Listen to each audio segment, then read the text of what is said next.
Welcome to Healing Childhood Trauma, the podcast for millennial women who are ready to heal from the past.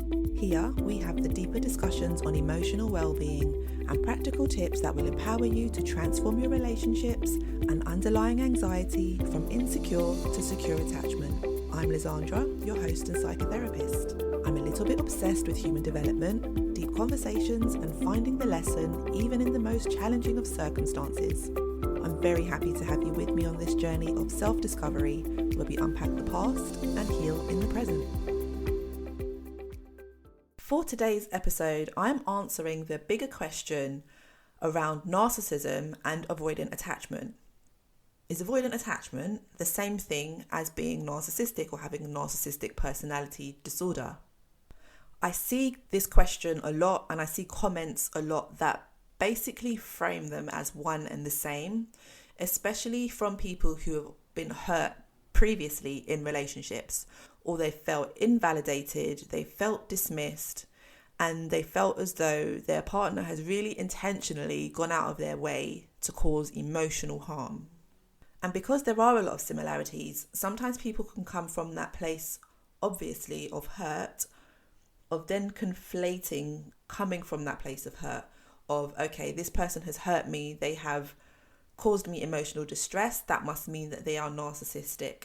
So I'm going to kind of clarify for you what the difference is between the two and how these two different things can also overlap. So by the end of this episode, you're going to understand what the difference is between the two and also what to be able to look for so that you can move forward.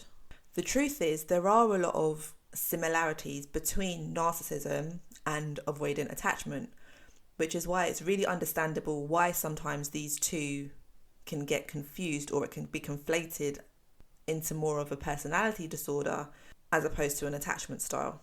So some of the shared behaviour looks like emotional distancing, being cold, possibly being dismissive, and defensiveness. And this typically often shows up in anxious and avoidant dynamics. I have actually recorded another podcast episode specifically on this anxious avoidant dynamic. So if you want to learn a bit more about that, go back and listen to that episode. It's episode 18, which looks at the anxious and avoidant trap that happens in relationships. When you are the person who has more of an anxious attachment style, it really makes sense how much it impacts you physically and emotionally when you feel like you're the one who's been rejected or you're the one that's being ignored. It can all feel the same and it's really painful, especially if it taps into your childhood issues and previous experiences of abandonment. And the whole reason why you've probably developed anxious attachment in the first place is because of the inconsistencies in care that you had as a child growing up or in your earlier relationships. And so if you've had this dynamic of not having your needs met or feeling as though you have to earn love, then it makes it understandable that as you get older and you pick up these certain relationship patterns happening again, that's how you start to feel triggered, because the trigger is coming from an experience that you've had before. So if you've not experienced it before, it's not going to be a trigger, right? The reason why it has such a strong emotional impact on you is because your nervous system and your body has had experiences of it before and it's felt like a threat to your safety. And so if then in your current relationship dynamic or, further down the line in a different relationship, you then start to pick up those same feelings of people becoming distant with you or people being cold, or perhaps they are saying one thing but then their actions are saying something completely different, because you are quite attuned to picking up when somebody becomes somewhat removed from you or disconnected from you because of those earlier experiences, you pick that up so much more easier. And sometimes you're able to spot that and name it before the avoidant person even can acknowledge to themselves that that's what they're doing. So I just wanted to kind of normalize that for you, that it is not in your head. If you are picking up those signs, yes, you can have a hypersensitivity to it, but a lot of the time, at the same time, you're probably right in some ways. You're probably right when you're picking up some of the distance and some of the non-verbal cues, especially in an anxious-avoidant dynamic.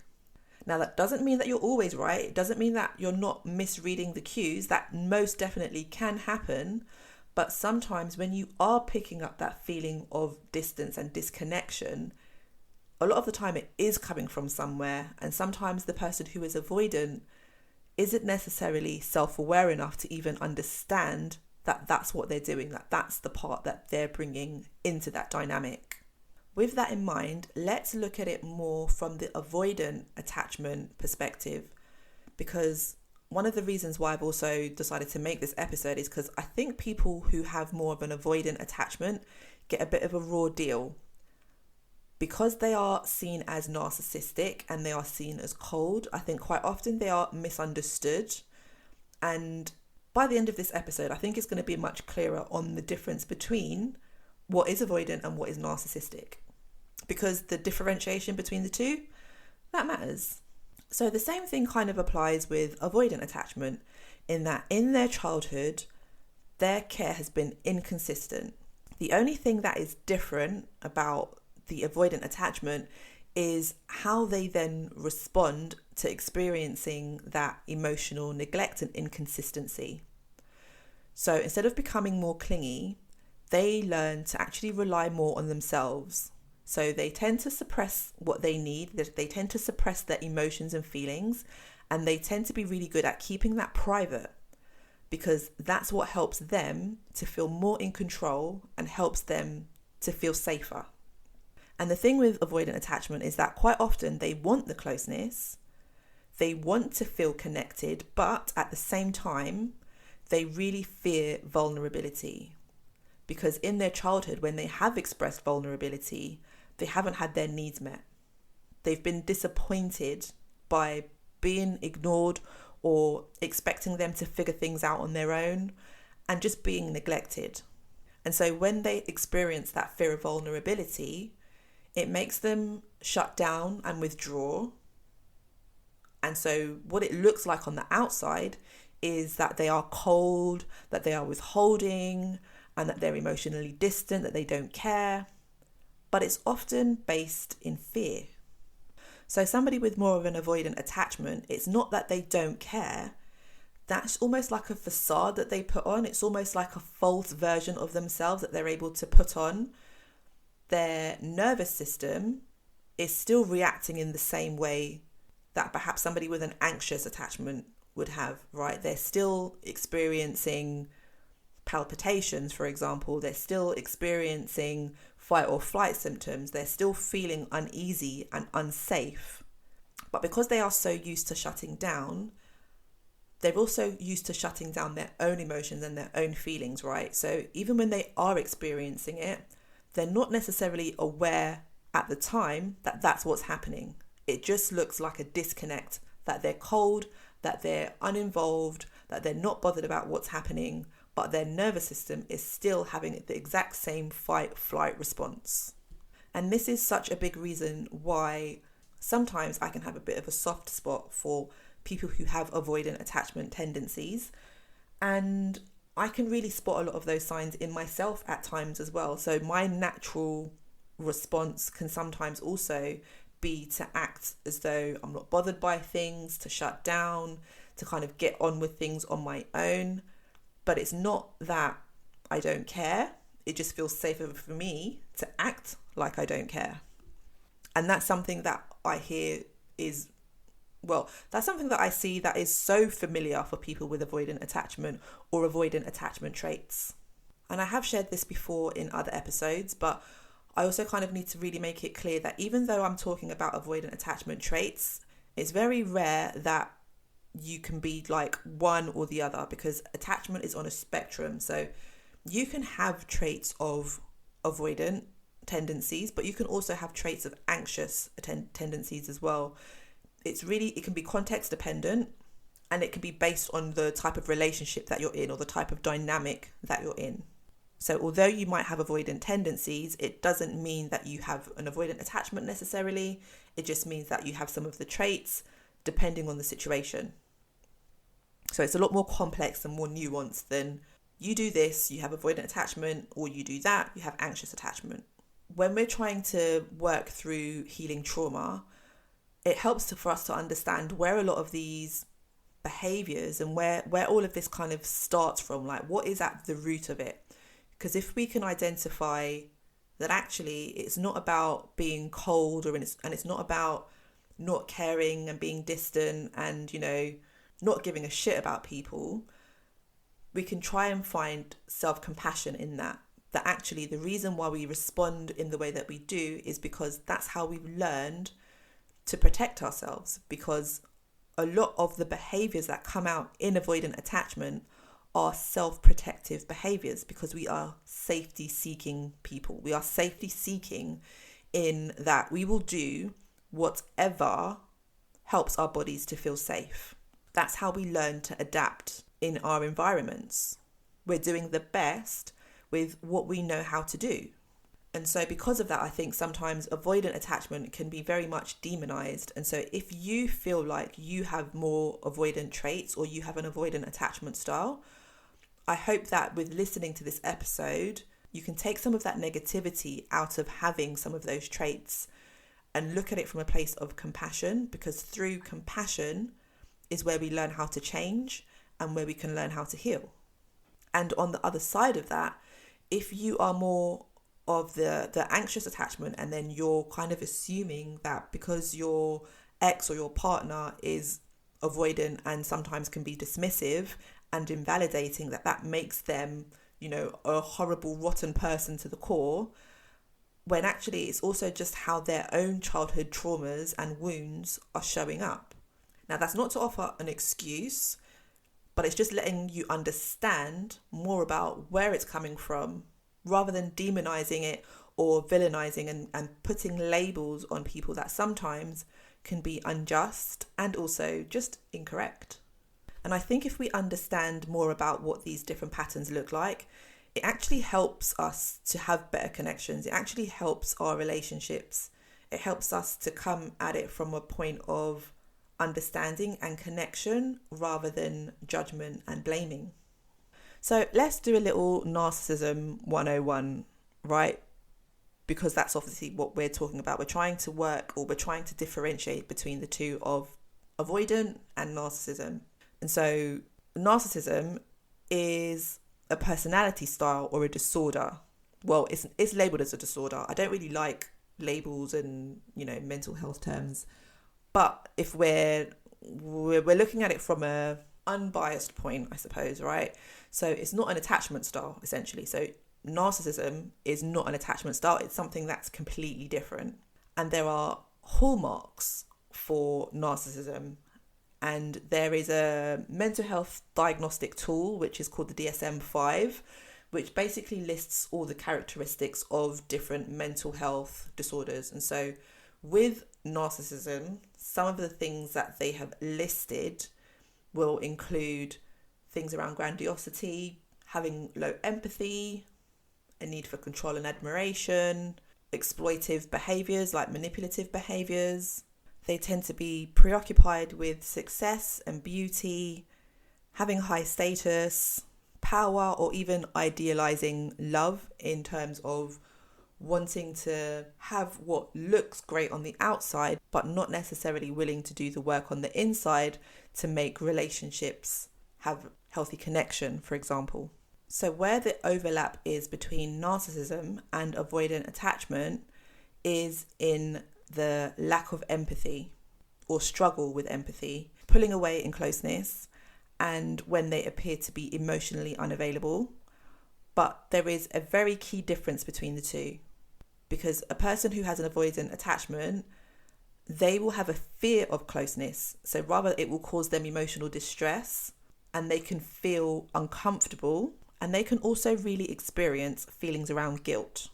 However, people with more narcissistic tendencies don't really tend to experience guilt, and they're not led by fear.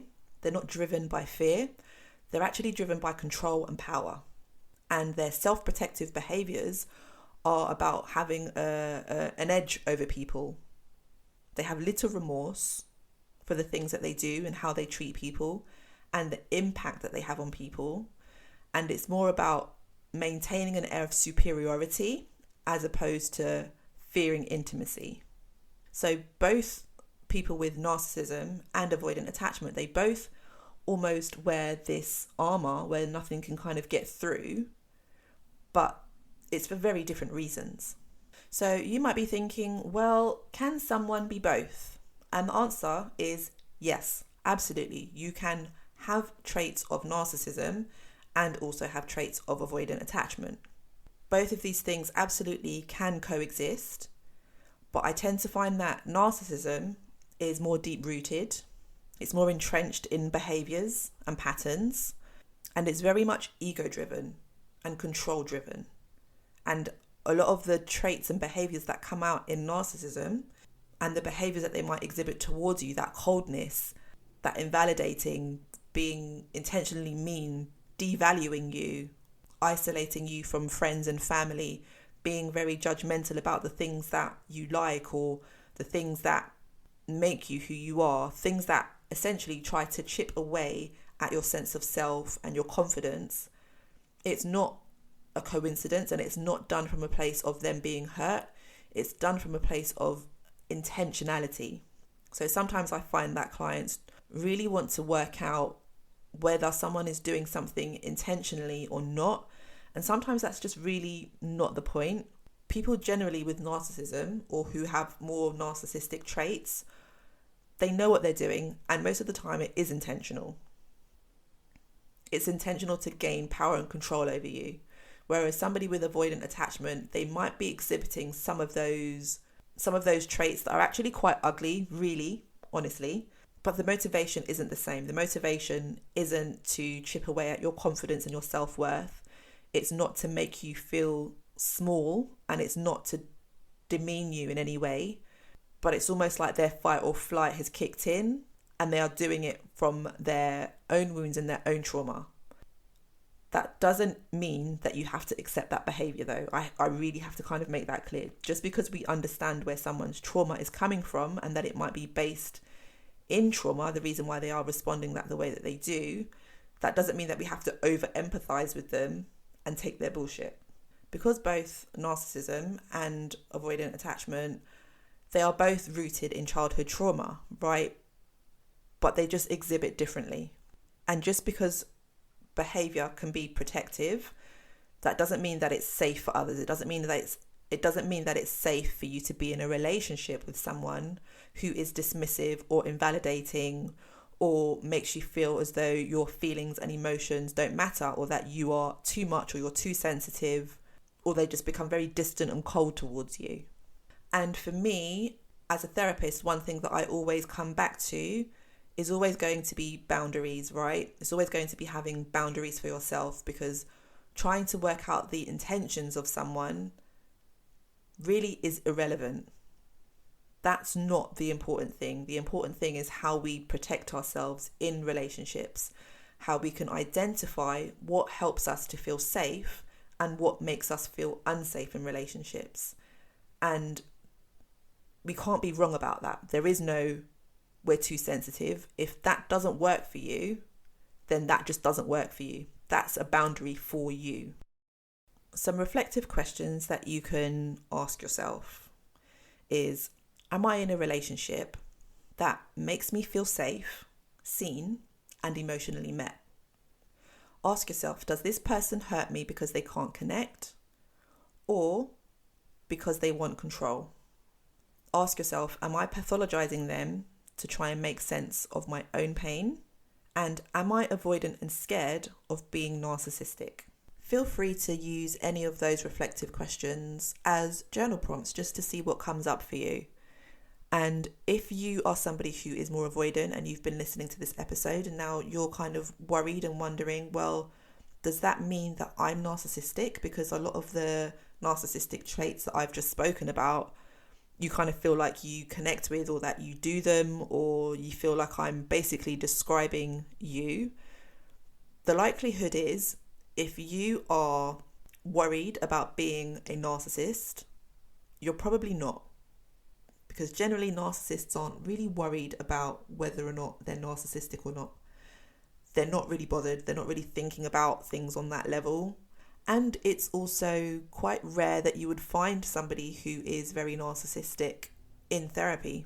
Now, we can all have narcissistic traits, but narcissistic traits is very different to somebody having narcissistic personality disorder, which can only be diagnosed by a psychiatrist or a psychologist.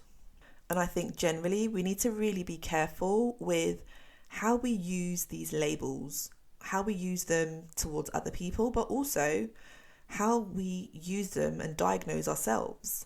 Because it's not always helpful to have a quick fix label because you've listened either to this podcast or you've listened to something else or you've seen something else on social media. Because not every single person who has emotional distance is a narcissist. And the more that we pathologize some of these normal behavior patterns, the more we become confused and the less we're actually able to heal. So we always have to have nuance when it comes to these conversations and not just diagnostic terms.